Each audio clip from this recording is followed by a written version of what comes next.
So a little bit about DonorSearch and myself before we get too far into it. I've been with the company about 5 years. The company has been around for about 13. We're a family-owned business with about 55 employees, and we're located in Marriottsville, Maryland. DonorSearch is a prospect research company, so our goal as a company is to help nonprofits by providing them information on their donors so that you can leverage it to increase your annual fund, increase your campaigns, and overall kind of know more about the person that you're talking to. So let's start on this main page. What I have here is a constituent in my database, a guy named Kevin Plank. We talk about him all the time because he's kind of a local celebrity in our neck of the woods in Maryland. But for all of you who have never heard of him, he will stand as an average donor that may be in your system. So basically right now, without any services, you have this information to go on. Of course, you have your engagement level with Bloomerang, which is really great, and it's going to highlight your relationship with the donor. You also have a service that's called the Generosity Score that's powered by DonorSearch. What this is going to do is whereas the engagement level is an internal score looking at your data to judge your relationship with this person, the Generosity Score is an external source of data judging this person's relationship with the nonprofit market as a whole. Okay, so as you go through these ratings, they're going to indicate how likely this person is to make a major gift. Now, let's not specifically make a major gift to you. That would be the engagement level. But it's how are they doing outwardly and who are they giving to and all that. So an on-fire rating says this person is already making major gifts. Okay. This generosity score is available for all of you, all Bloomerang current clients in your system now. So you can go in there and check that out after the webinar. The next level of service is a tool called ProspectView. Basically, what we wanted to provide is the ability to dig deeper into this generosity score and find out all the details behind it. And that's through what we call our DonorSearch profile. So I'll click the View Generosity Details button right here. And that's going to lead you to this button that says View in DonorSearch. Now this information right here is certainly us, and we're going to certainly focus on that a little bit later in the webinar. So keep it in mind. But for now, for this ProspectView service, we're going to focus on the View in DonorSearch button. So I'll go ahead and click on that. That is going to open what we call our legacy profile inside of Bloomerang. Okay, you'll see up here that you're still in Bloomerang. There's 3 main sections to this profile. Well, I guess 4, but we'll talk about that in a second. The first is the input data. This is the data that goes into the search. The more accurate and more plentiful this data is, the better your profile is going to be across the board. So if you see anything that's incorrect or any blanks, such as middle initials or spouses' names that you happen to know, please hit Edit Fields and fill in that information and recalculate the profile. That's going to give you your best results across the board. The next section right here is our summary section. Okay. This information stands to give you a quick glimpse at this donor as a whole. It's more than just the one rating of the generosity score, but it's going to summarize things and help you know what kind of prospect you're looking at. So I'll talk about a few data sets here. I'm not going to go line by line, but certainly if you have questions, you can text them into the chat and we'll try to help you out there. The first 2 aspects here are kind of a mix between industry standards and the customization that DonorSearch offers. The first is this, or the second, I guess, is the target ask based on wealth. This is a type of score that's been around the industry for generations. And basically what it presents is that this is the amount of money this person could theoretically donate. Okay? It does not mean go and ask this person for that much money, although that would be nice. This is actually designed to be a 5-year pledge where they donate 10% of their estimated net worth. So inherently, this number is going to be very large, And in many cases, the person would have to sell off a home or a business in order to make a gift of that size. They could certainly do that, but it is less likely. However, we tend to focus on the target ask based on giving. This is something that only DonorSearch does. This is where we're confidently rating him by pointing out the single largest gift that we have found him making. That's the level of confidence we have in our charitable giving data. Okay, and I'll explain that confidence in a minute. This is saying that Kevin Plank or his wife Desiree Plank made a single gift of $1 million. Because of that, that's going to rate him in our top ranking for our general score called the DS rating. Just stands for DonorSearch. It's nothing complicated. I can hit the little question mark here as well as every other data set to see exactly what it means. But a DS1-1 simply means this person made a major gift. So this is the type of person that you're looking for. Okay, when you find a DS1-1, whether they're a brand new donor or they've been giving to you for a long time and you just had no clue that they were capable of a gift of this size. Right, this is a big red flag that says, start building that relationship with this individual.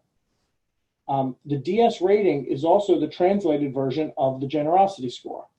So while they abbreviate, because we have a few more ratings than the generosity does, the DS1-1 is just the same as the on fire rating inside of Bloomerang. Okay, which means that on fire rating means this is a known major donor, and you should certainly focus on that aspect. As we go down, we'll show you a couple data points here: real estate, total charitable giving, FEC giving, and SEC stock information. This is the summary based on the high quality information versus the total possible. You'll see most of these are pretty close. But then we break it down in the next section in a more detailed manner. So here you see each different data set that we offer, starting with the charitable giving section. And it says 11 out of 22.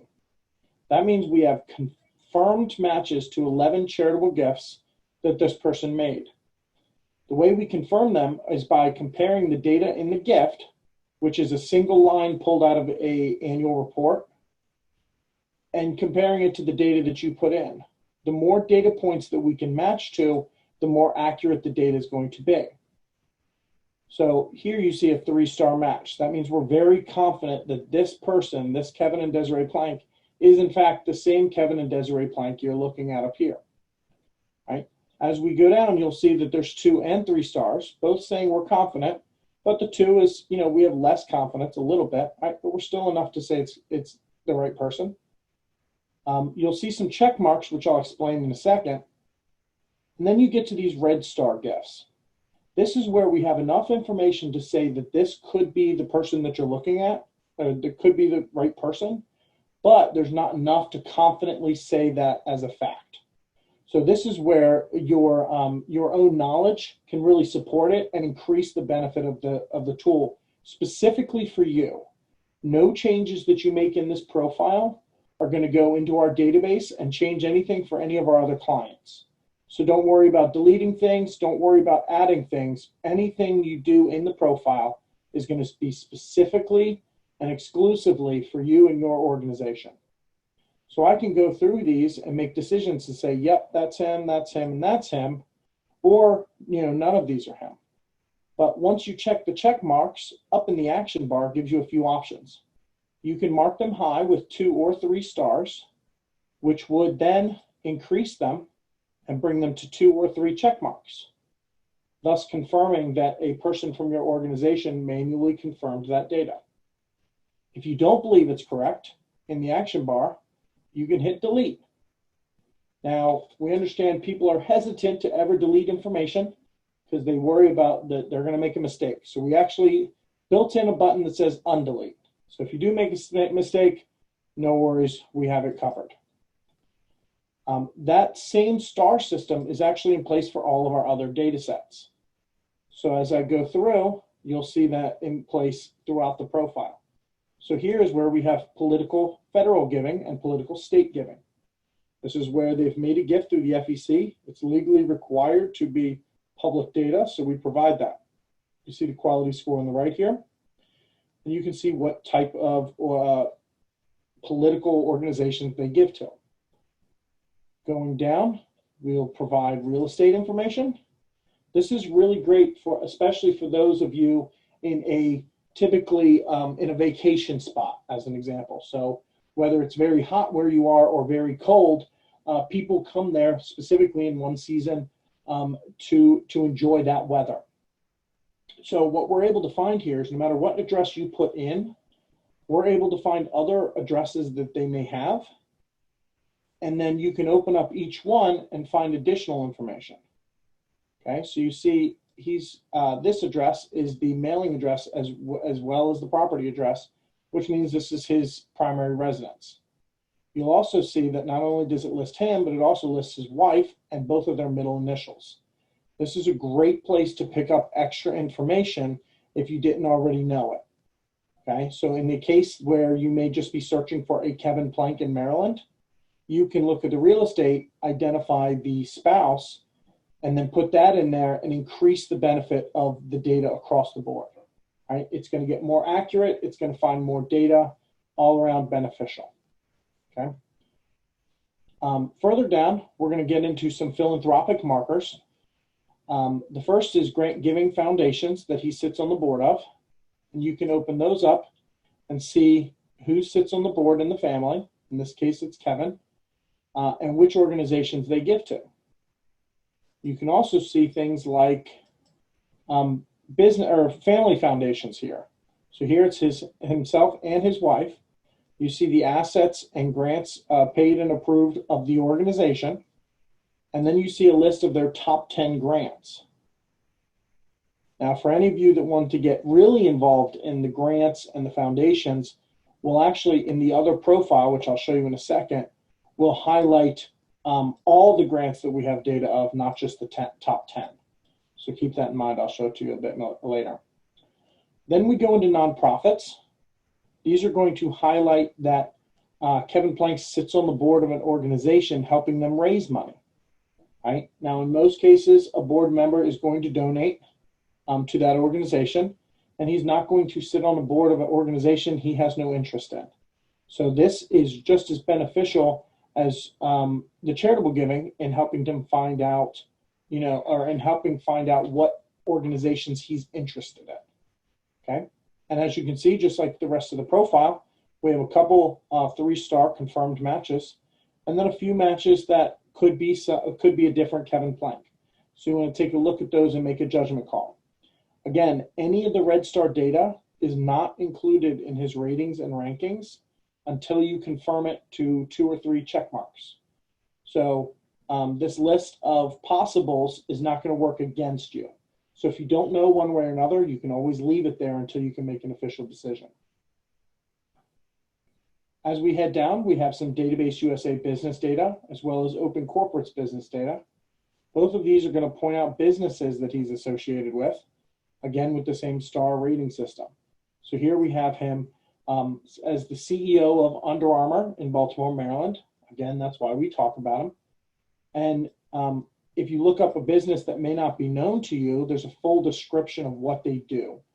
That way you can have a conversation with Kevin about it and make any informed decisions.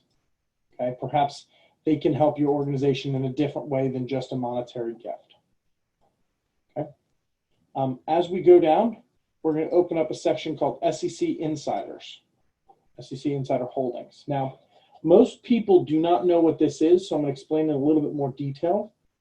The long and short of it is that when someone is an SEC insider, it means that they are either a director, an officer, or a 10% owner of a publicly traded stock, which means if you can buy stock in it, their stock has to be public.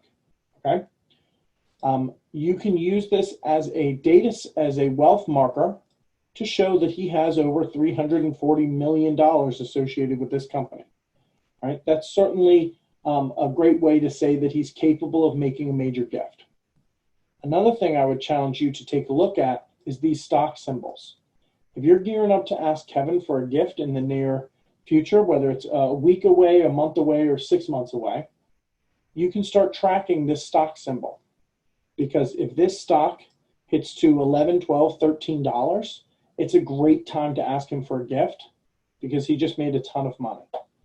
If it starts dropping, which is an important thing, especially during these COVID times, if he happens to be, a toilet paper manufacturer, right, he might be in a very generous, very giving mood right now.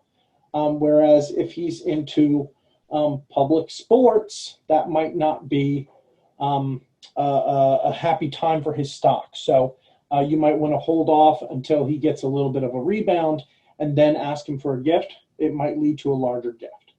All right, it's just another piece of data to keep in mind when you're dealing with the individual. Last but not least, at the bottom here, we have relationships and affiliations. If you open that up, this will list out several organizations that he's associated with, including Under Armour. When you open that section, this will give you a list of people that he knows at Under Armour and works with. So if Kevin Plank is on your board, he's a great friend, and he would be more than willing to give you an introduction. You can talk to him about any of these people, and it traditionally works better than saying, hey, do you happen to have any wealthy friends that you could introduce us to?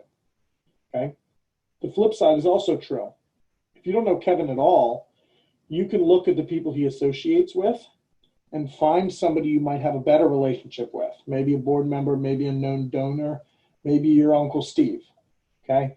Whatever that relationship is, that person would then be able to introduce you to Kevin, and then you can get kind of a foot in the door, okay? Now, all of this information is available at a fingertip length. You can click a button real quick and easy. You can get to it and use it to make informed decisions about how you're going to interact with this individual. But there's more information available. So up here in the action bar, there's a button called Switch to Advanced. Now, this used to be our standard and only profile, but we wanted to make it a little bit fancier, give it the capability of a few things, but we didn't want to leave any of our clients that have come to know and love this profile in the dust. So both profiles are currently available, but you hit the Switch to Advanced button, and this is going to show you a new style profile. It takes an extra second to load, but it has a lot more functionality, including these graphs that you can add throughout the profile. Okay. This profile also has a few data sets that weren't otherwise available when the first one was created. The first of which is crowdfunding. Okay, so if I scroll down here to the crowdfunding section, it's right under the charitable giving if he has data, but in this case he doesn't. That's going to look for giving such as GoFundMe, things like that. Okay, so it's kind of a hot topic right now. We also have a few databases down here at the bottom. This one is social discovery. This will go out and find someone based on their email address, their home address, or their phone number. And it's going to look for social media. So in this case, it finds a lightly used Twitter handle. But in other cases, you can find pictures and a LinkedIn and employment histories and education histories, a lot of information that the person makes publicly available through social media. All right, you can also, of course, click the icon to go to that person's platform. Okay. The next one is Crunchbase. This is going to give you information on founders, CEOs, top executives, that kind of thing. And they're going to go a step further and give you kind of a biography about the person, tell you where they're coming from, what they made their money doing, why they're in the news right now, that kind of thing. Okay. All of this data goes into this profile, is easily accessible and easily referenceable. Now you can also save these profiles. You can change the layouts, print them, save them as a PDF, email them to a colleague, whatever you want to do. They're all that data is available here and ready at your fingertips. The benefit to working inside of Bloomerang is not only can you have access to this data, but you can make changes to it and hit update generosity in Bloomerang. That's going to go back to the platform and make any changes to this score that are needed. In this case, we didn't really make any changes, so they're there. But you can also do that not only on those one-by-one records, but you can have Bloomerang process profiles for everyone in your system and populate those most common fields right here.